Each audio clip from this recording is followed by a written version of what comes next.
Get started. So welcome to today's IEP Live Learn Lunch. It's our 55th and I'm really excited to say I don't know if excited's the right word. It's our 1 year anniversary. And we're really thrilled to have the Better Health generation. We've got Natalie and Andy back to join us. And they were the first presenters on our first ever Live Learn Lunch. So it's really wonderful. Thank you so much for coming back after a year. So with no further ado, I'm going to hand over to the team from the Better Health generation who are going to take us through today's IEP Live Learn Lunch. And I will be back at about 1:45 to talk to you about future Live Learn Lunches then. Thank you. Over to you both. Brilliant. Thank you, Helen. That's great. Hopefully everyone can see my slides now. So yeah, welcome everyone and thank you for joining us on this presentation around resilience and well-being in the workplace. So very nice to be back after a full year when all COVID pandemic first started. But essentially, before I hand you over to Natalie, just to give you a really sort of quick recap into who we are as an organisation. But essentially, the Better Health generation, we're a team, really, an organisation of various health professionals. So we work with various different industries, but clearly within employability is a key area for us.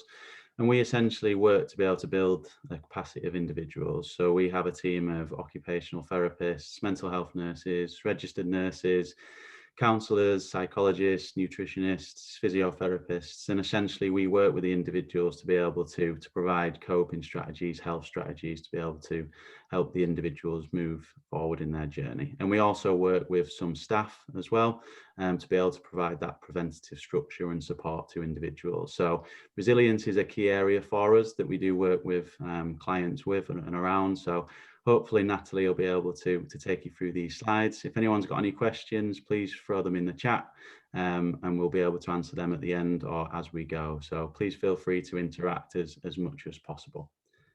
So I'll hand you over to Natalie now, who will take you through the slides. Hi, a warm welcome to everybody. Yeah, it's great to be back. Can't believe we started to do these presentations a year ago. I think we did a suite of 6 and then we went on to do a further 6 later on in the year. I just can't believe, I don't think any of us thought this time 12 months ago that we would still be in a lockdown position 12 months on. I think we all probably realised it was going to take a few months, but certainly not a 12-month period. And obviously it will still go on for many more months. And I think what has happened to us as a nation, it definitely affects our resilience and our well-being and our capacity, which is why we felt that this was a really important topic to revisit and look at today and where we are, and be able to share some ideas and some strategies to support yourselves and maybe enable you to support colleagues, family, friends, to support them with building their resilience and ensuring their well-being to actually be that best version of themselves. So we'll make a start. So what are we going to look at today? So we're going to look what is resilience, the traits of that resilient person, applying resilience. We've got a strategy that we're going to share with you, the GEM strategy. We're going to have a little look at some self-awareness and why is good well-being in the workplace so important to us and probably never ever been more important than it is at the moment. And what can I be doing better? And then we're going to have a little look at some self-management. As Andy said, if you want to post things in the chat, please feel welcome to do so. Just don't hesitate to put things in the chat. If you have got some questions, please use the Q&A box and we will certainly do our best to answer all those questions. Okay, so first of all, what is resilience? Resilience is that ability to be able to face adversity and adapt and grow. I think sometimes we all look around and you wonder, why do some people seem to remain so calm in that face of those sort of that highly stressful situation, but they just always seem to remain calm. And I think we think, oh, why is that? Why are they so different than me? I think people who are able to keep going and have what psychologists call resilience, I think resilience is built over time. And I think it's those knockbacks and the comeback from the knockback. I was talking to somebody yesterday about bounce back, And she said, I never think of it as bounce back. I think of it as bounce forward. So when I think of resilience and all the knockbacks that we have in life, we don't bounce back, we bounce forward. And that's the way that we all need to be focusing, is how do we bounce forward? And hopefully with some of the things we'll talk about today, it'll help us to all consider, how can we bounce forward? How can we bounce forward in a slightly different way? And how can we build that resilience? Okay, so we're going to have a little look and share some research with you.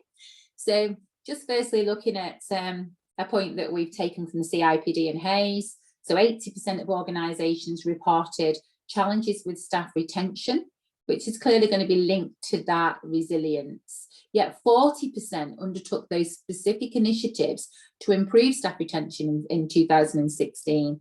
So obviously then you look at, well, what did the other 40% do? And I think clearly, research tells us that staff development and support and care and well-being is imperative. And actually a lot of organisations are doing it, but maybe not doing it as effectively as needed. 15.4 million working days were lost, that was in obviously 2018. And this was purely due to work-related stress, depression, anxiety, and quite often actually it was at quite a low level. So it wasn't somebody taking off 3 months, 6 months. It was those odd days where that level of stress and anxiety was so high, a person needed that day off, or needed a couple of days off. In other cases, yes, it was for longer periods, but actually a higher percentage was short periods where the stress and anxiety levels were just too high to be able to carry out the job to the capacity that was needed. So odd days were being taken. And 51% of employees reported that their skill levels are well matched to their job role, and that was in 2018, reported on DirectGov. Clearly, that says to me 49% view their skill levels did not match their job roles in some form, which I think is an interesting point. And then the final point on there is looking at that 37% said they could cope with more demanding duties. So actually at least a third of employees felt that they could take more on, they could cope with more. 12% saying that they lack the skills to carry out their job effectively, which I think you could sort of think 12% is not that high. Clearly, for me, I see as a business leader, it absolutely is. And it certainly would worry me in my own organisation if 12% of people didn't have the skills to carry out the jobs that we've given them. And I think, again, looking back, how can we further develop? How can we ensure that we recruit appropriately, we retain our staff effectively, we put appropriate programmes into place to support that? I think just giving you a flavour of mental health costs. So mental health costs in the UK cost us £70 billion per year, which is equivalent to sort of 4.5% of GDP. Mental health, ill health costs each employer over £1,000 per employee per year. It's actually £1,035 per employee per year. 15.2 million sick days per year, and as we link there up in the document, failure to unlock discretionary efforts cost UK businesses at approximately £6 billion per year, and only 2 in 5 employees are currently working at peak performance. And that was actually some real current latest data that we've just quoted there. I think that thriving at work, the core standards for a person to thrive and to thrive in their current role with their current employer. So it's produce, implement and communicate a mental health plan. And I think that's become more and more imperative for an employer, and actually probably more challenging at the moment as we still have high levels of people working from home. So actually, is that mental health plan, is it accessible? Do our staff aware of it? Developing mental health awareness among employees and making that accessible. Encouraging open conversation and ways of supporting each other, and actually reducing that stigma. Providing employees with good working conditions, and actually still doing that even though most employees are at, well, high levels of employees are still working at home. So how are we ensuring that? And then promote effective people management and training, and that routinely monitor employees' mental health and well-being. So actually research says that Quite often when a new member of staff joins the company, there will be a health questionnaire or exercise or assessment carried out. But actually quite often that doesn't happen again. It only happens if a person becomes ill, becomes unwell, off work for a period of time, states that they're suffering from stress and anxiety, and then a company will start to look at carrying out assessment, intervention, providing support. High levels of companies actually don't, they only carry out support or offer that support when a person is in that position. So they've commenced into that crisis position rather than providing reactive. They're reactive rather than proactive. And that's just sharing some data and research with you. So starting to then drill in a little bit further and looking at resilience, sort of traits and qualities and the characteristics of that resilient person. So really starting to look, what are they? So we've listed a few there on the slide, but also a few others. So having that capacity to make realistic plans, being able to carry out those plans, that resilient person being able to effectively manage their own feelings and their own impulses in a healthy manner. Having really good, strong communication skills, being confident, sort of confidence within their own strengths and abilities. So knowing their strengths, knowing their own abilities, and also maybe knowing their developing areas, knowing the types of people that they need to surround themselves by. So as a leader, absolutely knowing the types of people that they need to recruit. So it's maximising the resilience of them as an individual, but also them as a team and of the organisation. And having really good problem solving skills. So knowing how to identify the problem and then being able to resolve that problem. So putting those plans and mechanisms into place. Being resilient certainly doesn't mean having all of these traits. No one person's going to have all the traits on the slide and all the traits that I've just shared with you, but it's having that they have sort of some of those common qualities. They have a range of those qualities. And resilience is something that we continue to build and develop and grow, rather than I am now resilient, I am a resilient person, I've arrived. It certainly doesn't work in that way, but it's having a suite of those traits, qualities and characteristics to be that resilient person. And then we're going to start to have a little look about applying resilience and how can we apply it? What do we need to do? And also looking at some of the situations where we may need to be resilient. Our resilience is going to be needed by our family, by our friends, by us as an individual, by our staff, by our colleagues. So when there's times of need. So we've just listed a few there. There's certainly more, but that just gives you a flavour of the types of things we feel when you're going to be drawn upon. You're going to need your resilience to take you through that situation. And that's just giving you a flavour. I think when we have resilience, we harness inner strength. And that helps us to rebound from any of the above that we've listed on the slide.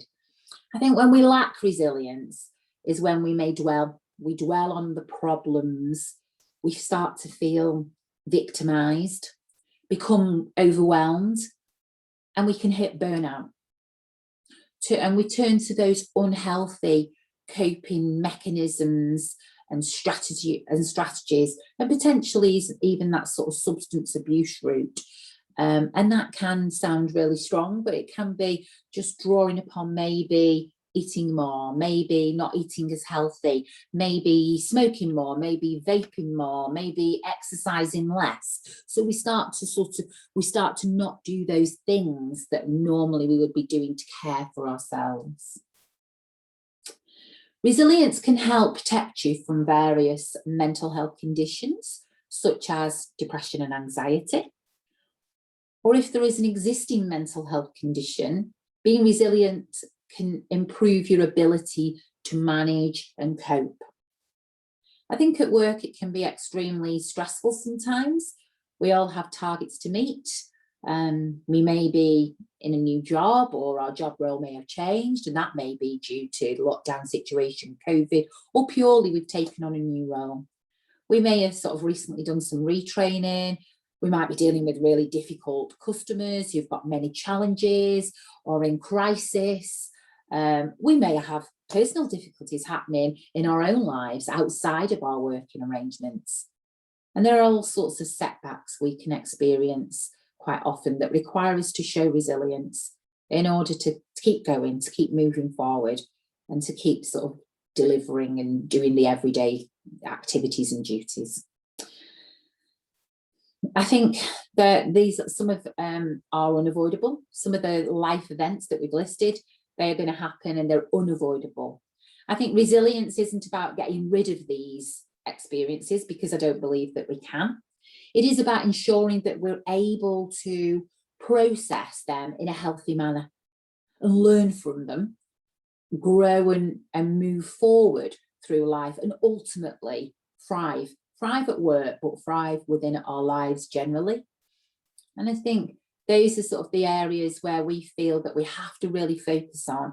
And there's no point saying I'm going to remove all of these difficult things so that reduces my need for resilience, because we're not in control to do that. We can't remove some of these things. Sadly, these things happen, from job loss to losing a loved one to having a traumatic situation. They can happen to all of us. And at times when maybe we've not planned for it, we're not expecting it. And then it's drawing upon that resilience to enable us to ride the crest. And then we're going to start to have a look at a strategy. So the strategy is called the GEM strategy. I think GEM is a really good model to use on an everyday basis, just in everyday life. It's nicely linked to working environments, but personal environments as well. If you practice GEM on a day-to-day basis, it will help improve your resilience generally. And it'll just become normal practice. It helps you to strengthen resilience and meaning, that when we do face the adversities we've got that draw upon, we'll be sort of in that stronger mindset to enable us to battle through that adversity. Okay, so we're going to just start to have a little look at the GEM strategy. So firstly, looking at G, that is all about gratitude. So it's that focus on the positives and the things that you do have in your life. So I think, there've been numerous studies looking into the positive effects of gratitude interventions, and findings definitely show that the practice of writing and delivering gratitude letters generates higher levels of happiness and life satisfaction and fewer symptoms of depression. So Western society has a tendency to approach happiness with the if and the then model. If I buy a car, then I will feel happy. Practicing gratitude each day simply by, at the end of the day, sort of just stating those 3 things you are grateful for and what events led to those moments will improve your resilience, will start to bring you into a more positive place and start to strengthen your thinking. So really quite important to try, and it's doing that on that systematic approach. So at the end of each day, looking at the 3 things that you do feel positive about, that are good, that you have achieved in that day, really focusing on those and being grateful for those. And then starting to look at E, so it's that cultivation of empathy, and that really being kind to others, being kind to those other people around us, your colleagues, your managers, leaders, admin support, friends, family. That's just everybody around us. And research absolutely shows that if we're clear on those benefits of acting kindly and acting with compassion towards others, the results demonstrate that in itself will actually support our resilience, but also supports the resilience of other people and helps other people to strengthen. And I think the being kind, it absolutely shows those significant increases in several aspects of well-being, including optimism and life satisfaction, a decrease in symptoms of anxiety, and an even greater sense of connectedness and peer acceptance. And I think sometimes we can all be so wrapped up and busy with what we're doing, we just don't have that time to then show that empathy, show that kindness to other people. And we might think of it after the event, but I think it's really, really important to be trying to show that to your friends, your colleagues, your family, just to say, you know, thank you for that. Thank you for that message. That message really meant a lot. Or your support today has been really good. And I think sometimes we do it, and then we might have other days where we're so busy. It's not that we set out not to do it, but we just don't think about it. We just don't take that moment. We don't take that moment maybe halfway through the day, at the end of the day, or on the evening, to think about, actually, you know, have I really demonstrated my positivity to others, my kindness to others, my gratefulness to what they've done? Have I really done that? And I think, you know, simple ways of introducing empathy sort of include just that, complimenting your work colleagues, helping someone else to do something. You know, someone else who's maybe struggling with something, who's working from home, who normally would go and call upon a department to come and help, who can't. Maybe you can help them. Maybe, you know, you can open yourself to them to show that. And actually, by helping others will give you that really good, strong, positive feeling. And I think sometimes we do it. I think I'm sure we all do it. But then there'll be times when we don't, because we just get so wrapped up in what's going on in our own working life, our own worlds, and we lose some of that. And then looking at M. So M, all about mindful. So taking time to focus on the present moment, you know, focusing on today, focusing on what I'm doing at the moment. What do I need to achieve today? What's going well? What's not going well? And actually also taking that time for ourselves. You know, participants of studies who engage in weekly sort of meditation sessions felt lower levels of stress and exhaustion, and that higher quality of life. Meditation isn't for everybody. And I think, but it's looking at what is right for you, taking that time to deal with your own thoughts, to take time for self-care. And that can be all sorts of things. That can be that podcast, that can be the exercise that you do, the 15-minute walk that you do with the dog, or with with your child or partner. You know, it can be all sorts of things. And it is different, I think, for us all. You know, some people will do their yoga, do their exercise, the running, the walking, the podcasts, all sorts of things that they will do, that they will dedicate time to and commit to. But I think trying to do that one thing for yourself to support your own mindfulness is always going to be supportive of you building resilience. And really just being that best version of yourself, and taking that time for yourself and understanding you, and just that time of thought, that time of reflection. And that really just simplifies that GEM strategy. We're going to now just have a look at self-care, workplace well-being, and that self-management. And these areas are so critical. And I think sometimes people don't realise the huge impact of them and how they impact on your capacity and your resilience. So we're just going to have a look. Why is self-care so important? And just some of the benefits. So that greater capacity to manage your own stress, to manage those stresses around you. It supports the increasing of resilience. And also it'll reduce symptoms of mental health problems, improving your own physical health and your immunity in itself. And I think people just don't realise that taking that time for self-care, how it does really impact on you physically, emotionally, from a strength point of view, from a capacity point of view. You know, you can't pour from an empty cup, as we say. Take care of yourself first.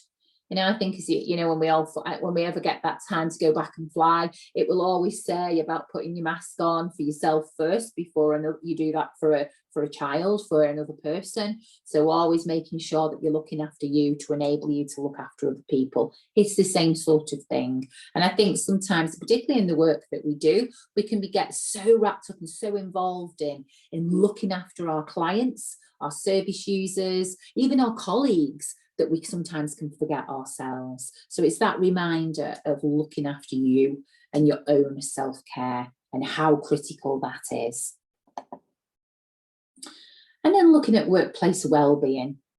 I think there are sort of lots of simple and easy ways to implement self-care in your day or your week to improve your workplace well-being. What would be really good is if people just could post in the chat what they do for their own self-care. And I think that's always great for other people. Sometimes people will put sort of the walking, the running, but then other people do all sorts of things. And other people think, oh, I've not thought of that. And actually I'll think, oh, I'll give it a try. So please share in the chat anything that you do for your own well-being, to really support you, to be that best version of yourself, to do that best job, to hit those targets, and to just be supporting your colleagues. Just any hints and tips that you do, and whether that is from mindfulness to the walk, to the run, or to, I don't know, where you just take those moments where you might listen to music somebody's put, you might sing, whatever it may be, but please share them, because I think it's great for other people to pick up on other people's ideas and support each other.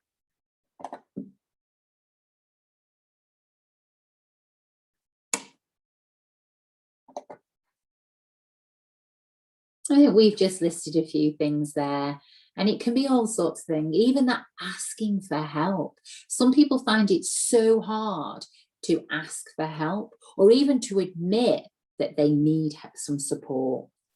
And I think taking that step back, forgiving yourself, not being too harsh on ourselves, saying no can be really tough for some people.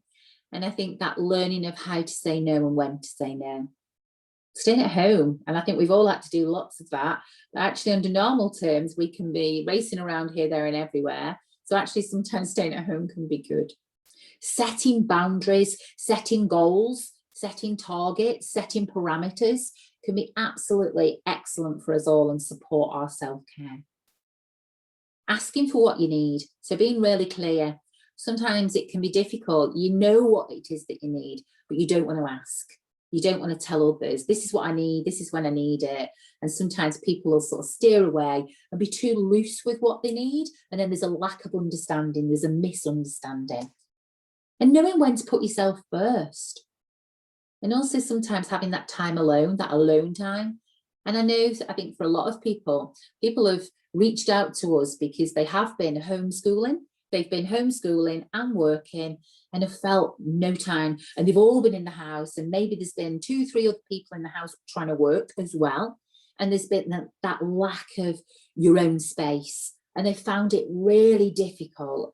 And I think sometimes we've talked with people about, it's not always about the amount of time, it's the quality of that time. So it's being able to take those 5 minutes, those 10 minutes, and just agreeing that within other people within the home, that this is what you're going to do and this is what you need to do and why. But again, I think it's having that routine and having that agreement that this is what's needed and this is why I need it. This is how it's going to help me and it's going to help you. If I'm in a better place, I'm stronger to support you. And what can I be doing better? So starting to look now at what can I be doing better? And we've listed a few things there. There's quite lots of sort of simple and easy ways to implement self-care in your day or your week. And we just listed a few examples there that are linked to the workplace. But I think also other little sort of things that you can do, sort of even just something that only takes a moment, is when we go off to make our tea or our coffee, just literally zoning out of everything else that you've been doing or that's going on around you, and just watch, you're making that cup of tea or that coffee, and you put the kettle on and you're listening to the noise of the kettle and that water coming up to the correct temperature. And then you start to watch the colour of the water change as you've added that tea or that coffee, and then you're adding the milk. You just completely zone to what you're doing. You're listening to the sound of the water pouring, you're feeling the temperature of the cup, and you're smelling the tea or the coffee, and you're just savouring that moment. And that is just going to take maybe 2 minutes, absolutely, maybe, not long at all, but just that moment of taking that time to move away from everything else that you were thinking about and just zoning into just making that drink and just focusing on it and all of those changes that take place in such a short period. And then that's just carrying on with what can I be doing better? But now we're starting to look at it from a physical self-care, but in the workplace self-care. So again, I think people did touch on these sorts of things. So developing that regular sleep routine.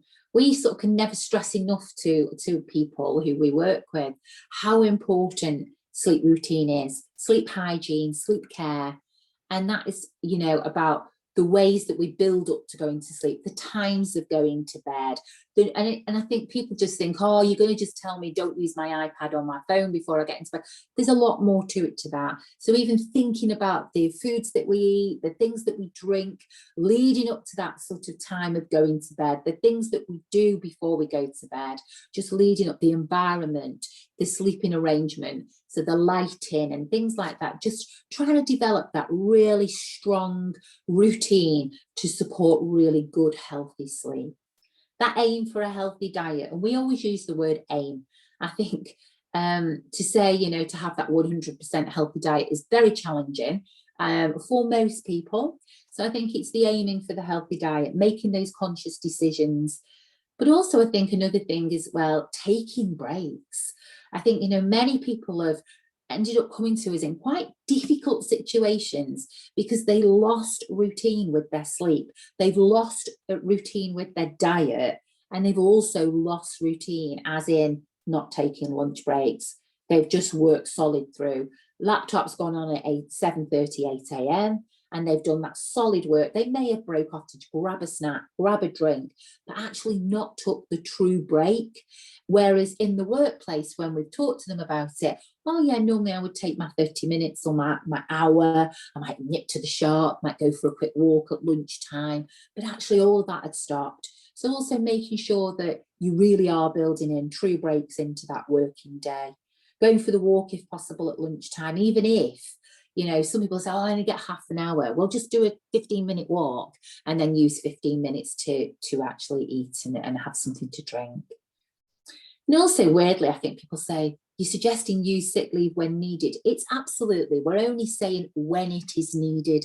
I think some people will push themselves too hard or have the view, because I'm working from home, I'm still going to work with this raging temperature, this, you know, horrific chest infection. I'll still work because I'm at home, so it's okay. But maybe it's not okay. So it's still having that balance, making those appropriate decisions to protect your self-care. And engaging in regular physical activities, going to support our physical self-care and links obviously into our mental and emotional self-care. Now sort of linking that nicely across to emotional self-care, how we can, what can we do to better support our emotional self-care that nicely links in with the building of the resilience. So spending time with supportive friends and family. And I think we know that's been really difficult for us all for a year. I think we've had little times when there's been relaxations and we were in the tiering where we were able to do more of that. But I still think it's about still making sure we are surrounding ourselves with supportive people. And even if that is using all of the technology that we have available to us, but it's about that right supportive friends. I think sometimes, you know, we will do sort of interventions with different people, and actually what we ascertain is there's toxic people that are affecting their mood, affecting their self-care, affecting their well-being. So it's just considering all of those sorts of things. Practicing the gratitude, which nicely links back into the GEM strategy, which we really do stress, and something that we like our own staff to operate against. Is the GEM strategy is an easy strategy to follow. I think sometimes some strategies, techniques, they're so involved, it's hard to keep doing it every day. Whereas I think with the GEM, it's quite easy to follow, and the more sort of you build it, it becomes habit forming. And engaging in activities that make you feel happy, make you feel good, make you feel strong, make you feel you is so, so important. And engaging in those things that boost your confidence, boost your motivation, boost your well-being, you know, really understanding you, taking that time to know what can you do that's going to boost you. What works for one certainly doesn't work for another. And I think sometimes people try and replicate others because it sounds good or it looks good, but I think it's about really trying to understand yourself and doing those right things to look after you. Engaging in conversation with people close to you about how you're coping, or maybe how you're not coping, sort of how you're managing that work-life balance and those demands, but being able to have that person that you feel comfortable to talk to is really also so important for us all. And I think some of this, we talk to our clients about it, but then we don't practice it ourselves. So I think it's just, you know, I always say when I run these sessions, a lot of it, you'll sit there thinking, yeah, I do that with my client, and I do that with my child, I do that with my brother, my sister, my mother, my father. Do you do that for yourself? And in some cases, the answer will be yes, and in other cases, it'll be sometimes. And in some cases, we have clients where it'll be minimal. They actually do it for everybody else, but often don't do it for themselves. And I think I just noticed somebody there just mentioned about it is about that separation of work and personal. And how we do that, I think it brings greater demands when you work at home, because the two can become far more interlinked than they normally would. So really having that strong focus and actually being quite disciplined. And then starting to really look about what can I do better around my spiritual self-care. So engaging in those reflective practices like the meditation, spending time in nature, so literally just getting outside for a walk. And we all know we've had all these restrictions. You're not supposed to be going too far away from where you live, but where possible, just going out and being able to maybe, you know, even it's listening to the rain, either the wind, the birds, you know, the trees, just being able to get out there and listen and absorb what's around us. Practicing yoga if that works nicely for you, and also that reflection with those close friends. And even if that has to be done over the phone, over video, it's certainly going to still be far more supportive than not doing that. And obviously we're just sharing some ideas. There's lots more, you know, out there, and certain things that you may already do. And like I say, please use the chat to share those. And then looking at that relationship self-care. And I think that too can be quite difficult. And I think lots of people would say that relationships have been strained, have been put under pressure due to the COVID situation. Other people have said it's strengthened because they've been able to spend more time together. There's been less distraction because there's been less activities available, so maybe they've spent more time together. So I think it can be, for different people, it works different ways, but it is about prioritizing close relationships in your life, those people that mean the most to you, and making sure you are dedicating some time to those, attending those special events when we can. And I think that is going to be something that we're all looking forward to doing, being able to spend time with friends and family and do all those things we were doing 12, 13 months ago. And hopefully we'll be able to start to do those things very soon. Picking up that phone and making a phone call to the close friends, family. And sometimes we lose track. I think we'll all have times where you just don't speak to somebody. That's not because there's been a fallout. We're just all so busy with our lives. So being able to sort of pick up the phone, and whether that's a work colleague in that work setting or in that personal setting. The final one is about being able to put that phone down. So turning the phone off, being able to set it aside, turning the laptop off, and actually to enable your relationship, to enable conversation, whether that's a relationship with friend, colleague, sibling, child, but actually not being distracted by the emails, the iPad, the phone calls, the text messages, just zoning completely away and saying, right, I am dedicating this time, and at this periods of the day, there will be no distractions from social media or emails, etc. And I think that's a really good practice. I think it's quite challenging for a lot of people to carry that out, and I suppose manage that so it's a habit forming, that it's something that they do every day or they do it on a regular basis, but a really good practice to carry out to support your self-care. Now starting to look at self-management. So self-regulation is the ability to manage your emotions. I think individuals who are able to manage their emotions sort of don't let their emotions take over their behaviour. They wouldn't let as an attack to attack others verbally. They wouldn't do that.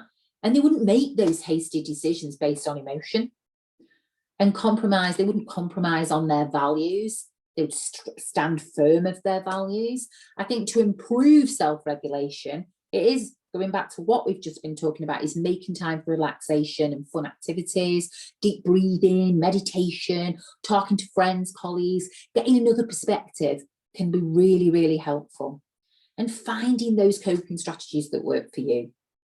And I think we all, you know, different things work for different people. We all do different things that work for us. And I think then we've just outlined their thoughts, feelings, actions, and how they all link together. And then just looking sort of now in summary, I think it's all about that thriving, not just surviving. We don't want to be just keeping our heads above water and just surviving. I think it is about thriving. And I think, you know, we've sort of tried today to cover those traits and characteristics of the resilient person, and looking at that viewing sort of change and looking at challenge or opportunity, sort of trying to look at patience, faith, optimism, and that adaptability to change. I think when we apply resilience, it's going to support that sort of stress and challenge and setback and enable us to ride through that crest. I think one of the things obviously we've shared with you today was the strategy for building resilience using GEM. And I think self-care, you know, all about putting the mask on first so that you can help others. You're absolutely not going to be any use to anybody else if you don't look after you. And I think it's so, so important. And then we've tried to share with you some strategies to improve your self-care. And also that setting boundaries around the exercise, the sleep, the eating, mindfulness, taking time to eat your lunch, taking time to go for the walk, and actually setting time aside for time of no distraction. And I think at an organizational level, you know, companies should need to continue to sort of starting that sort of with the awareness and conversations around mental health, and making sure that it's sort of being guided by their people, by their staff, and engaging with their staff still, even in these sort of challenging times and times of people working from home. And I think reflecting on that work environment and the conditions that brings. And I think it's really, really important to do that. And I think self is so important. It's so, so important to us all. And as we've listed there, to better manage our stress, to increase our resilience levels, reduce our mental health, and sort of improve immunity.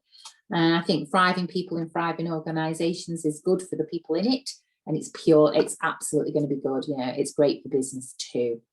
And that brings us to a close for today.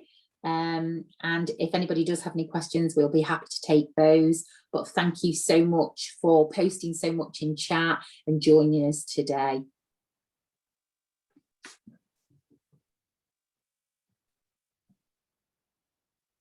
Thank you for that, Natalie. We've had lots and lots of comments, as I'm sure you will have seen if you've got your chat open. It's been going crazy, lots of pings there, loads of, I've been scribbling down everyone's suggestions for what they do for self-care. There's been some really wonderful ones there, so thank you for that. Everyone loves gems. Yeah, so that's going to stick. I think that's what's great about GEM. It's easy to use. It's not something that's going to take hours and hours and hours. And I think, you know, it's something that you can just do each day and build up, and it just becomes a habit. And it certainly will support that building of resilience. I agree. Like you say, it's simple to remember, isn't it? So it's easy to apply. There's not too many steps, and it's not too complicated, so we can do it. We've had loads of suggestions of what people do for their self-care, getting out on walks, different times of the day. Lots of talk around diaries and writing things down, which is wonderful. Good. Yeah, so really great. No questions specifically at the moment, but what I will say to everyone is, as you know, we do send a link out later on for everybody so they can have access to the recording. So if anyone does think of a question they'd like to ask, get it through to me, because if you're like me, it will be as soon as we leave this, I'll think, oh, I should have asked that. I can make sure I pass that on to Natalie and Andy for you. And we will be sharing the link later via our YouTube channel, so please do come back and have another look at the presentation, because there was so much useful information in there, Natalie. I'm sure people will want to revisit that, so that will be great. not had any questions come through. So I'm aware that you do need to get off. So I'm going to thank you again. And I am going to be really cheeky and do it live and say, Andy and Natalie, I do hope you'll promise to come back and do another session for us at some point. Oh yeah, Oh, definitely. Most definitely. Excellent. That would be great. So wonderful. Thank you very much for that. Thank you everyone who's attended today. It's wonderful to have you here. Before you all leave, I just wanted to make you aware of a couple of other LiveLearnLunch sessions we have coming up. Next week, we're looking at mobilising contracts, a practical guide, and Fran from 4OC is helping us to do that. It's going to be a really interesting look at how, when we have rapid contracts, how we go about mobilising it during a rapid mobilisation period. So really, it's a different one to ones we've had before, but I think we'll all get a lot from it. On the 14th of April, we have the next in our series of R&IB seeing opportunities, and we'll be looking at getting to know assistive technology. So again, a really interesting one for us to learn the technology that's out there and can help us support our customers. We do have a session on the 28th of April as well from Career Maps. It's going to be a really interesting one. It's called I Still Haven't Found What I'm Looking For. And we're going to be joined by Sharon Walpole, who is the editor of Career Mag Publications. And she's going to share with us the method she uses to find the most up-to-date information about careers and qualifications in the less commonly known areas. So if you come up against something that you're not familiar with before, how can you go about finding out as much information as possible? So those are just some of the sessions. They'll be advertised in our learning network that comes out to you all. Natalie, just a quick one before you go, and questions popped in and you will be better at answering it than me. Katie would like to know, where can she get more information on GEM? What if she wants to, when you send out the link, you'll send Andy's and my email address. So if she emails us, we'll send her lots more information. Absolutely. Fantastic. So, brilliant. yeah, So we'll make sure that's there for everyone. Andy His email address. Just popped it in, yeah. Straight into the chat. That's fine. Brilliant. Excellent. Email us and we will share loads more information. We've got fact sheets and different things, so don't hesitate. Wonderful. So yeah, guys, you've got it on the chat, but I'll also make sure we send it direct to your inboxes. So thank you all for your time. It's always great to see you all on your Wednesday lunch times. Thank you, Natalie and Andy, again for another great engaging session. And I will see you all on future sessions. I hope you all enjoy the rest of your week and have a wonderful weekend now that spring is here and the weather is all looking nice. So, Thank you, Helen. Thank you. Thanks, Helen. Take care, everyone.